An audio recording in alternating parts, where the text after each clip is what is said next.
Welcome to another edition of the Giants Huddle podcast brought to you by Citizens, the official bank of the Giants. We welcome in a friend of the program. He's been with us many years now from NFL.com, the one and only Eric Edholm. Eric, what's going on, man?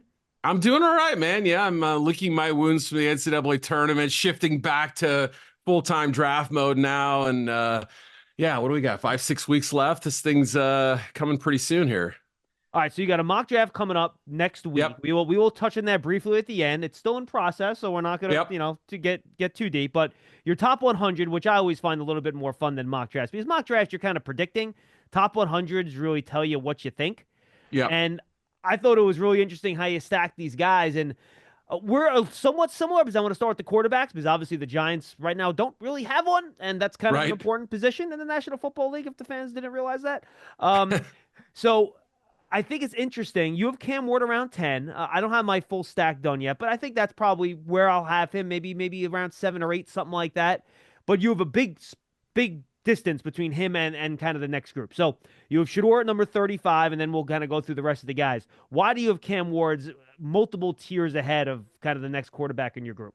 Yeah, I think that there's a lot to like about Ward. I don't know that there's a lot to love in a normal year. Like if I was stacking just this entire group against last year's quarterback group, I think I would probably have had, now granted they went what 8th, 10th, and 11th off the board, or 12th or whatever. There was quarterbacks that went, in that range. But I think I had guys like Bo Nix and Michael Penix in that late first to early second round range. And I suspect that I would be slotting Ward somewhere in that same kind of mix. This is a year where the top 10, there's a few really fascinating players, but not that many great ones. So actually Ward kind of slid up a little bit because of that. Ashton Genty slid up a little bit, other guys like that. This isn't a typical year in my opinion, but to circle back to your actual question, why is there a fairly big gap between the two? I think it comes down to physical traits, and I hate to be so sort of cut and dry about it, but I think, Shedeur has average traits. And I actually like parts of his game quite a bit and think in the right system, he could do pretty well for himself. And I wrote that in the top 100, but I give Ward maybe a little bit more flexibility because I think you can play him in a couple different ways. His running ability wasn't really kind of featured at Miami, but if you saw early in his career, that was something that was a bigger part of his game. Now he's obviously matured as a passer too and come a long way. And I just believe that he's a little bit better athlete and has a little bit better arm talent than Shedeur. Now Jackson Dart, part of that rating, I think he said 45 is where I had him. There's still a little bit to unpack about him. There's no question he's a talented quarterback. We've known that since high school. He was a very decorated, Gatorade Player of the Year and all that stuff. And Trevor Lawrence was handing him the award that he'd won. But like Lawrence, there's just some question marks with him. And how will you translate from the Lane Kiffin system, which often produces great reads, first reads, open looks, to what the NFL offers, with just tighter windows and a kind of a whole different speed of the game. So, yeah, I mean, I'm not. I think either one of any of those three have a chance, but I just think Ward has a little better chance. And I'll be honest with you, I think your next two guys have a chance. You have Jalen Milroe at 70, and then Tyler Schmeelk, who I finished watching last week, or this week, I should say. You have him at number 82. And I got to be honest, Shook's tape is really intriguing. I don't know what teams are going to think about the injuries. I don't know what teams are going to think about his age and if that's going to scare teams off. But honestly, Eric, if you just look at the tape, the different arm angles, he had that gunslinger mentality. If you're shooting for upside here, I could see teams picking him over Sanders or Dart. Like, that would not shock me, to be honest with you. Yeah, and it's not rare that we use the word upside with a player who's as old as he is, but I get your point. First of all, he was Herbert's backup at Oregon, and then had to go through the injury process at Texas Tech before he really got a shot to display his talents. And I'm blanking on his name, but the old Texas Tech head coach, I had him for an interview, and was at the end of it, I was asking what other prospects should I be watching? And he said, this is going to be a first round quarterback one day, Tyler Schmeelk. And so I was like, wow, okay, there we go. Now he's probably not, I would say. But I think your point stands that there's a talented QB in here that some teams are going to overlook because of the age thing or because of the injury history. But I think there's a player here who has a chance, and it's always situationally based. But you think about a team like the Giants. Let's say, if Matthew Stafford was plan A and the veteran quarterback route was, somebody else was plan B, and this end up being your kind of your consolation prize.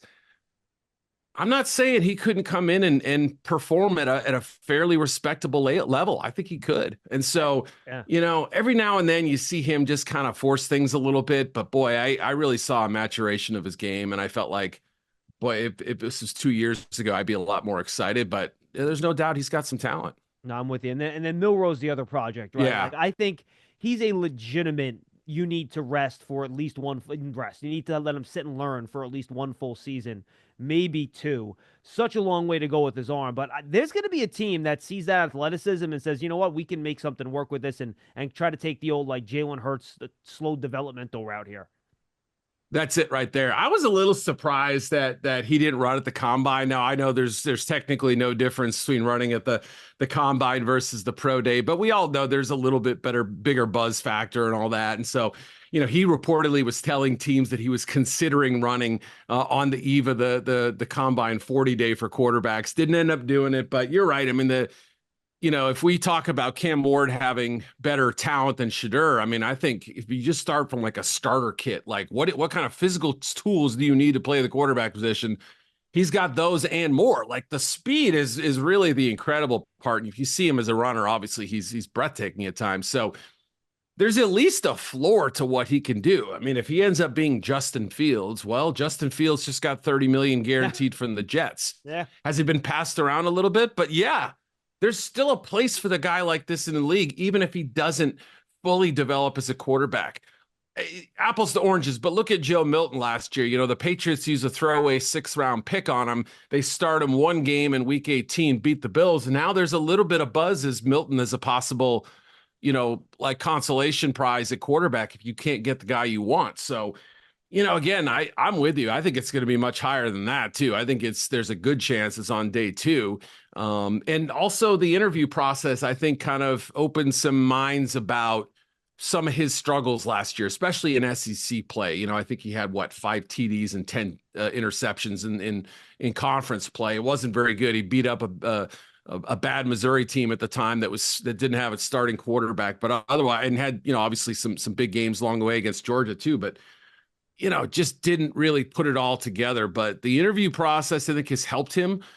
He's come across as likable and intriguing in a lot of ways. So I can't wait to see where he goes. All right, I want to hit a few more spots before we do that, Eric. You mentioned off the top. To me, if you put this class together with last year's class, not just the quarterbacks, I'm talking everybody. The only 2 guys that I have in this class, and I'll count Ashton Genty in there too, but now I'm going to slide him aside because he's a running back and we don't pick running backs in the top 10 anymore. That I would have graded with probably the top 8 or 9 guys last year, maybe 10, are Carter and Hunter. And I think they kind of stand alone above. And at 3, the Giants, it's very likely they could have access to one of those 2 guys, depending on what happens with the quarterbacks. Yeah, no doubt. And I think they should leap at the opportunity because to me, it's obviously a risk. You don't know what Cleveland's going to do. Technically, you don't know what Tennessee's going to do. But if one of those 2 guys is still there, I think there's absolutely a case to be made for taking, I understand you still have Brian Branch and Kayvon Thibodeau. But if you can get Carter and get that 3rd rusher and kind of play some games with these guys and move them around and get them all on the field at the same time in some packages, you absolutely do it. The same thing with Hunter too. I understand that they've, made some free agent additions and used the recent 1st-round pick on corner. I understand they re-signed, one of their key guys and drafted a receiver number 1 last year. But you can't tell me they don't still need some help at both those positions. Again, however they define him. Is he a corner first, receiver second? Is he the opposite? Is he only one position? Or, every team seems to have a little bit different view on Hunter. So that said, I mean, there's still some drawbacks with both. Carter's injury situation has to be monitored a little bit. I think it's not a big deal, but you never know. You also have to check on, because pectorals too, those are things that can, shoulders, pecs. I mean, they seem to kind of always get aggravated. And then also with Hunter, you're talking about a 180-pound guy. Now, granted, one who had a historic season with his playing time, but and his responsibilities, but still, there's a little bit of a hesitation among draft people to use very high picks on players who have lean frames like that. So they're not perfect, but yes, I would say you're absolutely right. I would say those two and maybe Genty, who I put very close to Bijan Robinson when he came out, would be the only ones who truly were locks for the top 10 if we're using last year's talent. And you do have Carter ahead of Hunter. You have Carter at 1, Hunter at 2 on your big board. I have it the same way. Those to me. Yeah, I mean, I could see it either way, but yeah. The Giants Huddle podcast is brought to you by Citizens, the official bank of the New York Giants. From game day celebrations to your everyday financial needs, Big Blue fans can get the most out of every moment with Citizens. Learn more at citizensbank.com/Giants. Huddle up, get in here. If you're lined up here, you gotta go over the middle with it to score. Right. How do we make that happen? I don't know, but Citizens does. Make sense of your money with Citizens, official bank of Eli Manning. No, I'm with you. All right, so let's talk about the edges. You have Carter at 1. I agree. I think he's going to be a really good player as long as the medicals check out, obviously. I think edge is probably the best group in this class. You can make an argument for defensive tackle. We'll get to them next. But after you get there, I wonder what order this next group is going to go off, because I think there are different shapes and sizes for all these guys, different issues with all these guys. Jalen Walker, is he an edge? Is he an off-ball guy? Mike Green, we know about some of the stuff people are worried about with him.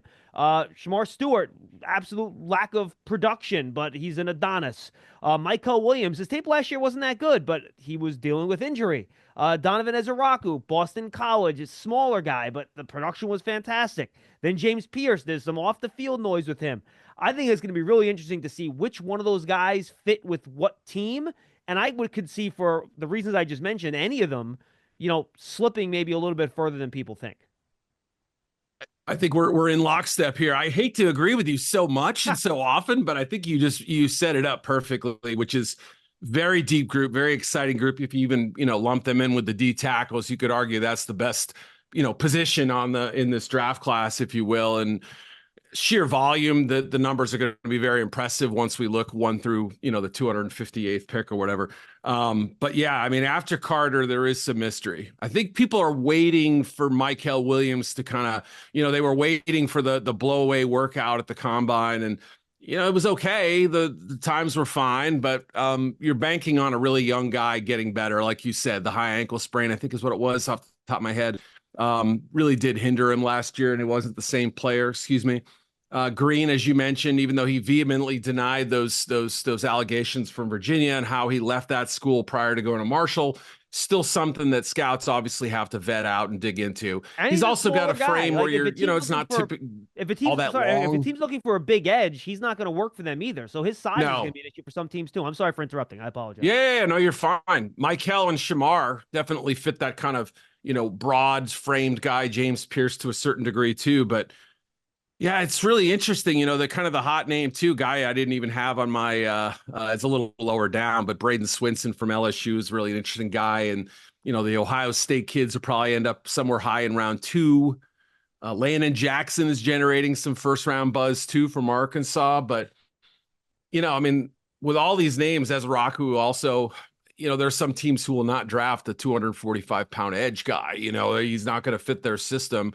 Like Dennis Allen is D coordinator now in Chicago. I don't know that that's going to work out. So, yeah, I mean, it's interesting. Either it's character, size, production. There's some kind of like trap door with all these guys. And again, when every prospect's got something but I think even for as talented a group as this is, there are enough sort of lingering questions as to who's edge 2, who's edge 3, and how high does that player go? But I suspect somewhere in the back end of the top 10, because it's not that blue chip group up top, someone's going to take a chance on Michael or Shamar or somebody like that, I suspect.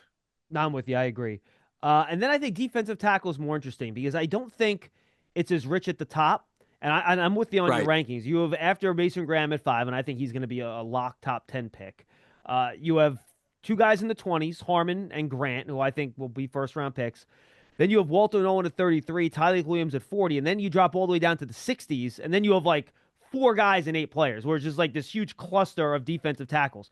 Now, the Giants have a big need here, Eric, and they selected 34 in round 2. And I think a lot of Giant fans, I've been analyzing one of them, I think defensive tackle could be a sweet spot at the top of round 2. But I do wonder if they're going to fall into a trap here where they're in that gap, right? Where Grant and Harmon and maybe even Tyleik Williams and Walter Nolan are gone, but I don't think the rest of the guys left are going to be worth that 34 pick. How do you think that might work out for the Giants at 34, looking for a defensive tackle? Or do you think something like edge might be a better fit for them there, or corner? Yeah, no, you bring up a pretty good point, which is that, I think if you say, like, we're going to take this player in round 1 and then swing back with this position in round 2, you're obviously hoping that there's a choice there, right? And somebody who, defensive tackles are not just, not as much variance as edge, where we were talking about a minute ago, where you have 245-pound guys, you have 275-pound guys. I don't think there's quite as much variance among the D tackles. Then again, I guess Graham is 295, and some of these guys are in the 340s. But still, the point being, I just think that there's a bigger difference there, and you're probably asking them to play some 4 and 5 technique. And is that the best thing for Walter Nolan? I don't know, is that the, Harmon, yes. Grant, probably a little bit too similar to Lawrence, I would say, in some ways. I mean, just, body physique anyway. Yeah, so you start kind of whittling down the possibilities there, and maybe there isn't that perfect fit. So, even Graham, I mean, I really liked watching him. I thought he was a fantastic player. It was a little bit like Brian Bresee without the injuries, where you said to yourself, I don't know why this guy's dominating as much as he is, but he is. And I've since heard people nitpick a little bit: short arms, lighter at the combine than we hoped, may not be a workout warrior. I think they either go today, or the Michigan's Pro Day is coming up soon. I forget when, but yeah, I mean, there's just some little nitpicks with him too. So I'm almost wondering if he doesn't go a little later than people expect to, which could help push everything down just a little bit. I don't know. The more I've watched the group, the more I have some of the same concerns you're seeing. And I think the Giants are an interesting spot here, right? Because I think you automatically think, all right, you have Dexter Lawrence, he's 350 pounds. You want to have an athletic 3 technique next to him, right? But at the same time, the Giants have not stopped the run for 3 years. So at some point, you have to put a little bit more meat in there. And I was having a debate. It was actually an intelligent debate on Twitter, which is shocking, I know. And someone said, it's just not worth picking a run-stopping defensive tackle in the second round. And that's always been my thought, that, pass rush is always more valuable. But then I started looking at the last couple of drafts. I looked at how the league looks right now, how I think it's swinging a little bit more towards the power running game. And I wonder, I think these big run-stuffing defensive tackles are becoming more and more rare as we go year to year. Guys just aren't as big anymore. And I think teams are going to value that more. So to me, if a guy like Tyleik Williams is sitting there at 34, has he had pass rush production in college? No. But he's such a good football player.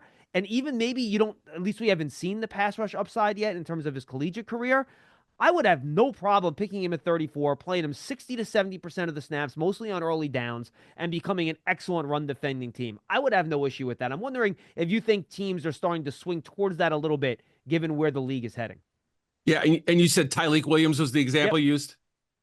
Yeah, no, I mean, I think you're right. The run game is definitely cycling back into the NFL, and we're seeing it with the quarterbacks too. And obviously, the number of gaps you can account for up front and take that option away. I mean, obviously the Philadelphia Eagles, that was sort of their bread and butter. I mean, even with 2 prized receivers, you saw the potency of what Barkley and Hurts could do for you, and even as backups when they got the chance. So, you think about it that way, and when you have one elite run defender up front, teams can work around that to a degree. If you have 2, that's pretty tough to deal with, right? You can't double everybody. And I mean, I guess the only question I have and maybe it's a little nitpicky with Tyleik, is like, he's got this big thick frame, but he doesn't have a ton of length, the height and the arm length. I think it could probably work as a guy just beating up guards and in the inside shoulder of the tackle and stuff. And maybe that's fine. I know typically sometimes you look for more of that 6'5" guy who's in the 285 to the 310 range or something like that. But still, I think it would be very interesting if a team did go with that approach. Now, the Eagles, interestingly enough, have, Jordan Davis and Jalen Carter up front. And, that's a pretty effective duo that they've made work pretty well. Yeah, those guys are pretty good. And then, look, I think, too, you talk about kind of waiting on the defensive tackle.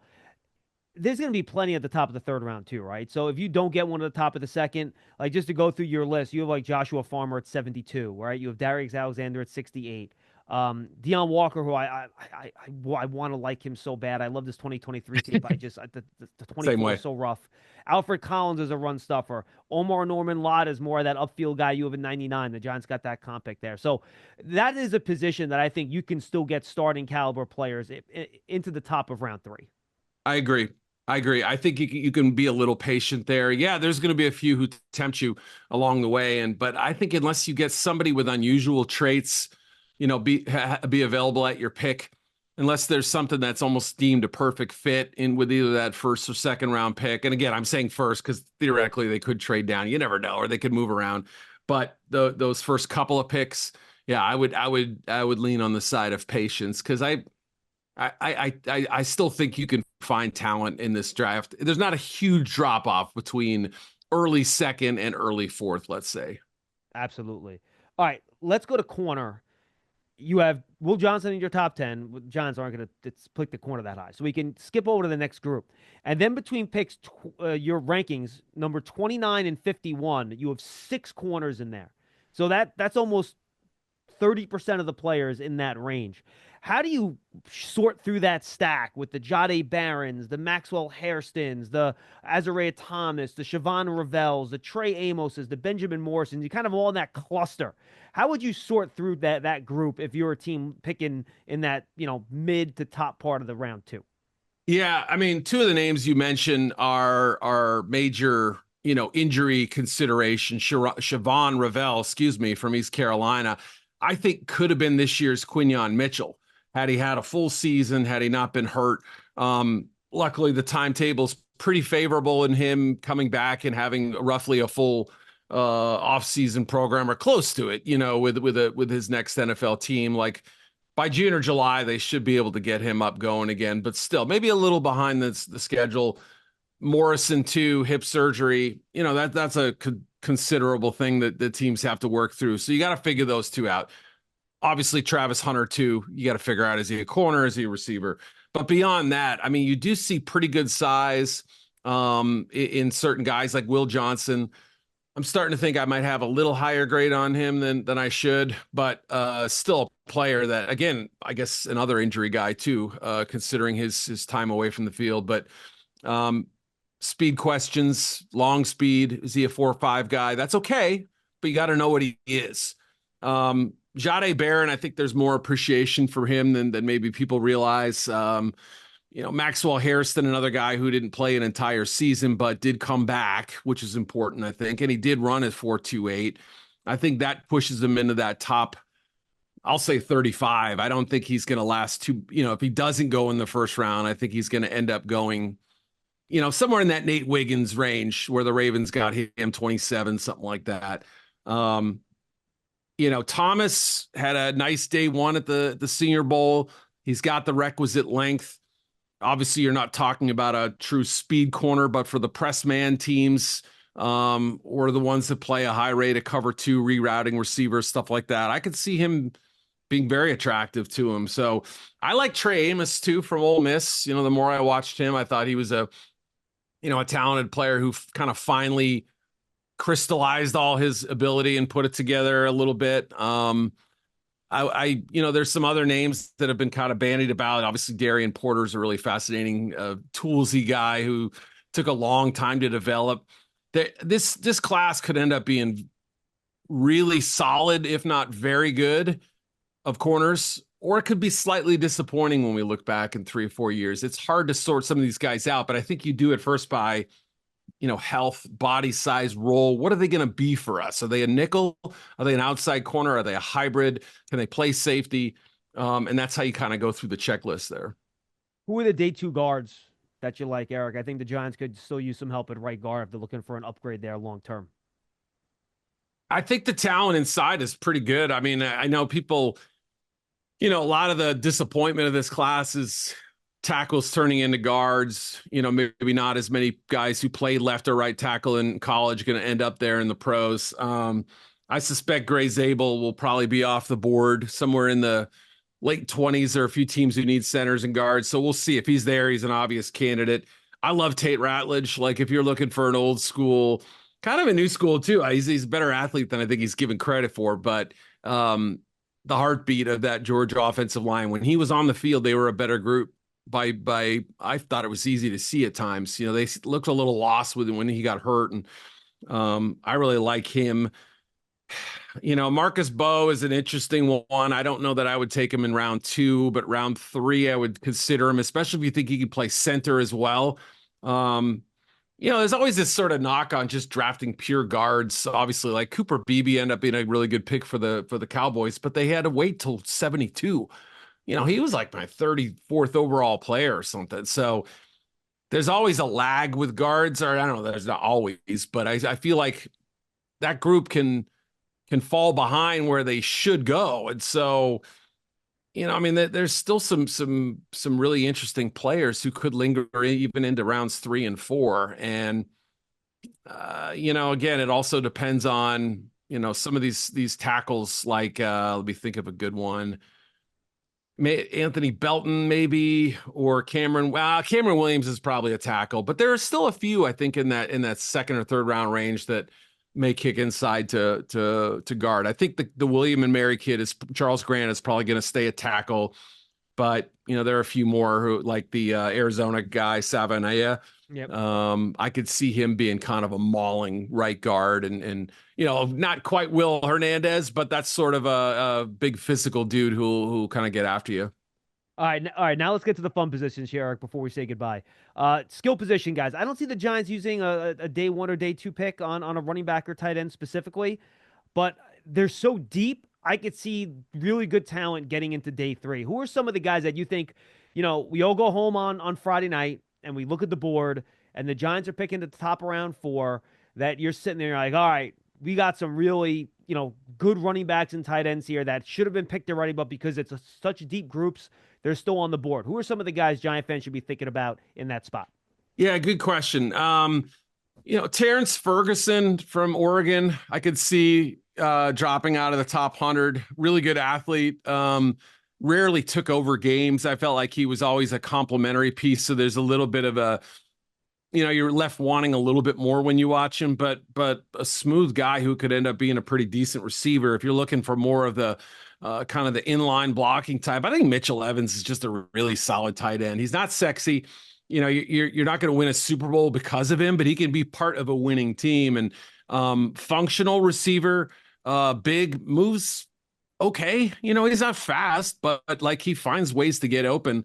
And I think pretty strong in line and gives good effort as a blocker. I like him a lot. Jackson Hawes was sort of a fascinating athlete at the combine. I don't know if Harold Fannin will go in the top 100, but it wouldn't totally shock me to see him slip out of round 3. He's the Bowling Green tight end. I'm, for your listeners who don't know, who caught a zillion passes last year. And, he and Tyler Warren went head to head. If you're a tight end fan, that's a pretty good game to pop in. I think it was like, 31-24 with the tight ends doing most of the damage. So that's a good game for the Fannin fans out there. But yeah, I still think there's only so much, like, we have to have it desire for a kind of an H-back tight end. People always seem to put that to the side a little bit. Like, it's nice to have, but you can live without it. So maybe he slips into that range. I think Warren, Colston Loveland, Mason Taylor, Elijah Arroyo are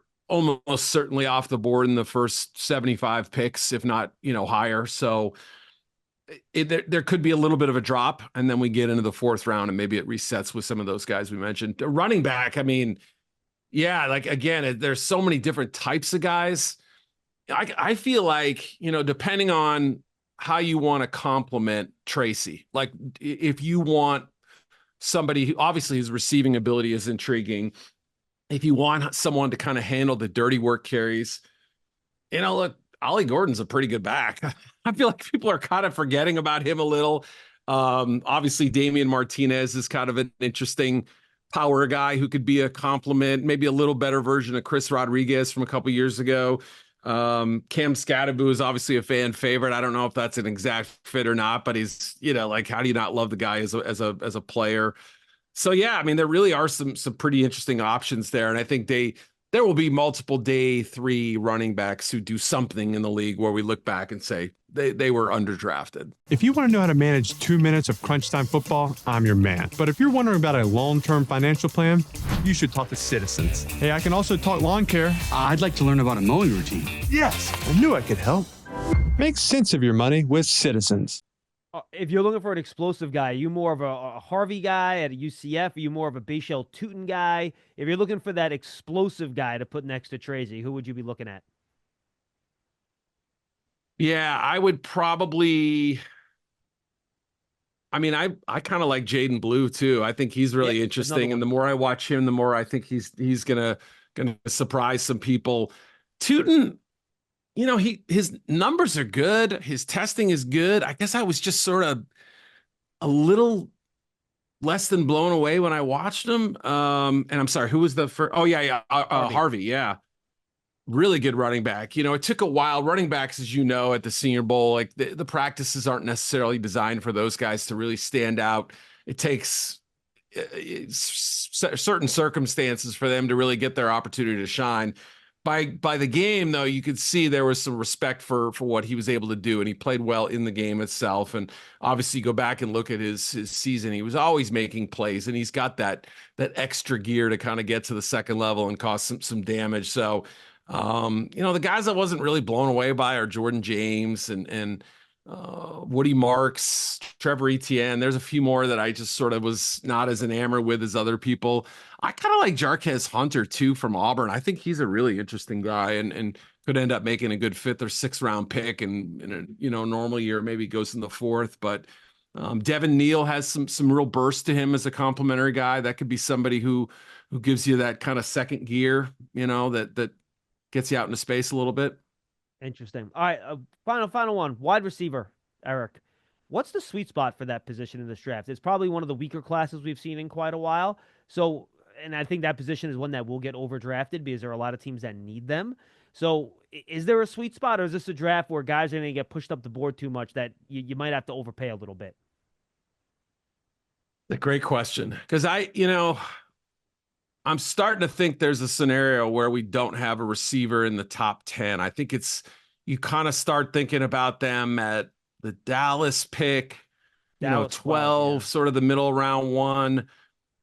Maybe we get a 3rd receiver in round 1. I don't know that Luther Burden gets in. I don't know that Emeka Egbuka gets in. So I'm tempted to say sort of early 2nd to early 3rd round, I would say, is maybe the sweet spot. I mean, Jalen Royals is a really interesting player. I think could be a better pro than a college player. I mean, again, he was hurt last year too, so you're dealing with that.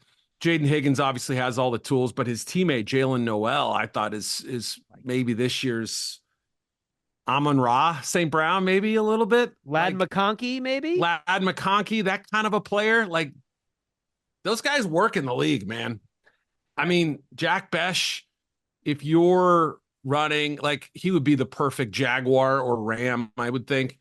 But he could work for any team, like the kind of the running back build who can also make plays in the air and be tough and physical. And Trey Harris from Ole Miss, I promise I don't have a thing with the Ole Miss guys, but like, he's really nice to me. I think I think there are a lot of really good number 2s in this draft and some very good number 3s. I don't know that there are a ton of number 1s. I would argue that it's kind of Hunter and maybe that's it. Like, I mean, honestly, but yeah, so I would say that kind of day 2 range. After that, Savion Williams, I really think is a more interesting prospect from TCU than other people do, but you wouldn't call him a 2. You wouldn't call Kyle Williams or boy, some of these other guys. They're clearly complementary pieces, but then again, Amon-Ra St. Brown or Ladd McConkey have become their number ones by default, and that's okay, right? Like, you can fill that lead role and be pretty good at it. So, I kind of like the Iowa State kid. I think Noel's going to be better than people realize. Yeah, I'm with you on that 100%. All right, before we say goodbye, Eric, anything in general that you're thinking about this draft class that you think people are missing or that they really need to know as fans prep about, because it's going to air about almost a month away from the draft, that as you've dug in, you've noticed that you really think fans should be prepared for that maybe they're not? Well, first thing is, like, as I told you before we started taping, like, I'm still working on the mock draft, and I wish the Giants would make a decision at quarterback, or someone would make a decision for them. Just say, make my life a lot easier, right? Not knowing. You're telling me. Hey, I mean, look, I'm just saying it's that's what makes this fun, but also difficult, is that you're having to kind of read the tea leaves and say, what's Pittsburgh doing? What are the Giants doing? What are the Browns doing? What are the Titans doing? Like, we think we know, but we're not really sure. So there's, usually by April 1st, I feel like I have at least a feel for the draft. Like, there's always going to be surprises, always going to be floored by some picks, but I don't have a great feel for this. And I think it's the mixture of no clear-cut QB, two very unusual and elite prospects, great prospects at two lower value positions in running back and tight end, and just a mishmash of other stuff. And it's one of the more confusing draft classes in a long time. Doesn't mean it's going to be bad. It's just taking longer to sort out with all the questions that have come out. But it's fun. That's why it's like a difficult puzzle to figure out. And those of us who like to play games, this is a good challenge for us. What is your feel? Cam Ward to 1 right now to the Titans? I think that's how it goes. The word got out at the combine that pick was for sale, and I was a little surprised by that, but I was like, okay, I guess I could see that. If they're not sold on Ward, sure, why not? But then that seemed to kind of die out, and we shifted into the first part of free agency. What do? They signed tackle. They got no competitive pieces at quarterback. Everything seemed complimentary on offense. So that's where I'm definitely leaning right now, just based on what they've done so far. And first-year GM, second-year head coach, it's a little tricky to forecast. Yeah, and then the final one, I lied. One guy that you think more than the consensus, where you see them on boards and you're like, he's not high enough. What are you guys doing? He's better than that. And then give me one guy that you've been seeing high and you're like, I just can't see it. Yeah, I some of that will be reflected in my top 100. I should open it up before we did the.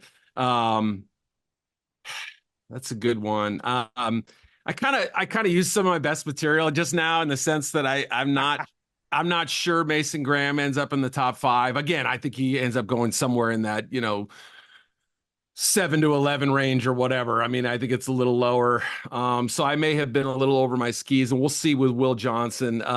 People still checking on Jihad Campbell's injury too, but I think he's probably going to end up going somewhere in that first round range. The other thing too is like the Shamar Stewart thing. We briefly touched on it earlier.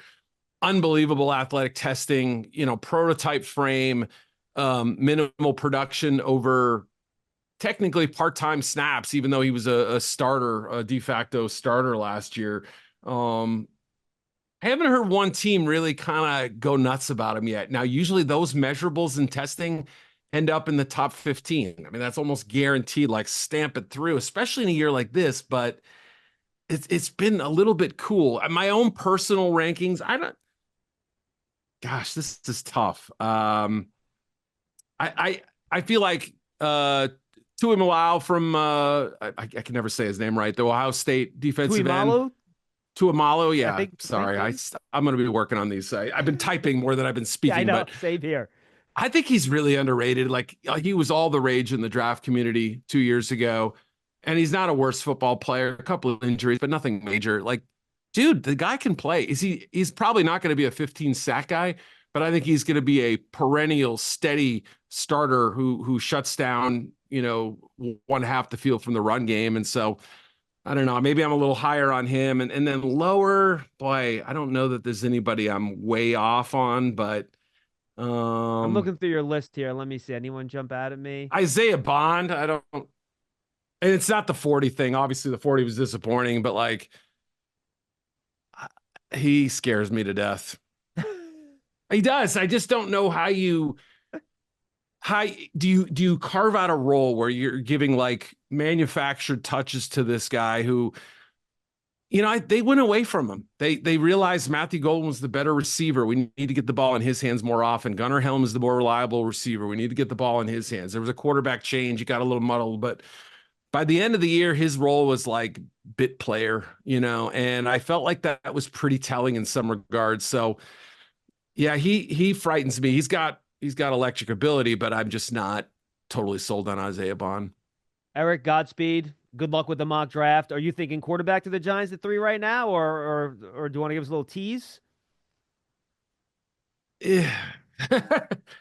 I think there's a chance. I think the Browns really like Shedeur. I don't know. I don't know that they're going to take him at 2 though. That's the question.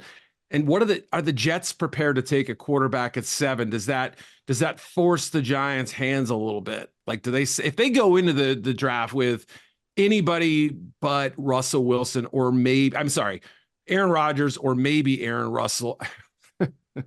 3, 2, 1. All right. Anybody but Aaron Rodgers or Russell Wilson as signed as quarterback, I feel like they have to be prepared to take the QB, even if it's a reach. So that's like the scary part right there, not knowing. But I think Travis Hunter has to be pretty high on their board. Eric, appreciate the time. The mock draft is tough. Good luck with your trip next week. That might be tougher. Thank you. Hopefully more fun though. Tell the folks anything you want them to look for online that you're up to that you want to promote. Yeah, before I leave town, I'll be dropping that mock draft. I hope I don't get editing questions while I'm in Magic Mountain, or what do they call it? I don't even know the names of those. My kids know. That's all that matters, right? So yeah, we'll get that going, and then I think I got one more top 100 list coming out right before the draft, and some pro day reports, and just trying to put all the hay in the barn, man. Eric Edholm, NFL.com. That's the Giants Huddle podcast brought to you by Citizens, the official bank of the Giants. We'll see you next time, everybody.